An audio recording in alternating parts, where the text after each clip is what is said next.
सौराष्ट्र की पावन पवित्र भूमि, जूनागढ़ का सिद्धों का पावन पवित्र स्थान, उसके समीप एक छोटे से गांव में एक बालक का प्रादुर्भाव हुआ, जिनको बचपन से ही भगवान शंकर से मिलने की उत्कंठ अभिलाषा थी। पढ़ाई न करके भगवत प्राप्ति की ही खोज में वह बचपन से निकले। वो जूनागढ़ के सिद्धों से मिले, बहुत सारे संतों का संग किया, अधिकतर उसमें बैरागी संत थे। बड़ी बड़ी जटाएं हो गईं और गांजा भी पीने लगे, क्योंकि वहां गंजेड़ी भंगेड़ी सब सिद्ध लोग रहते हैं अधिकतर। बाद में कुछ बात हुई तो गांव पुनः आ गए।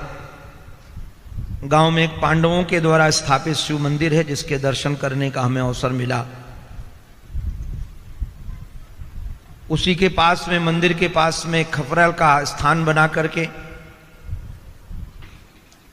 और उसमें एक लकड़ी फंसा करके नीचे धुआं करके ऊपर उल्टा लटक करके तप करते थे। किसी ने उनको आराधन की यही पद्धति बता दी थी, किसी से भगवान मिलेंगे। कई दिनों के बाद उनको मंदिर में एक आवाज सुनाई पड़ी। वह अव्यक्त आवाज थी, कोई दिखाई नहीं पड़ रहा था और आवाज में था कि हम तुम्हें वृंदावन में मिलेंगे। और ये आवाज सुन करके वह वहीं से ही पैदल वृंदावन की यात्रा किए। यहां जमुना के किनारे एक वैष्णव का स्थान है, उसमें वहां निवास किए और फिर खोजने लगे कि वृंदावन में कहाँ मिलेंगे। और जैसे बाबा श्री उड़िया बाबा जी महाराज के आश्रम में पहुंचे, महाराज श्री का सत्संग चल रहा था।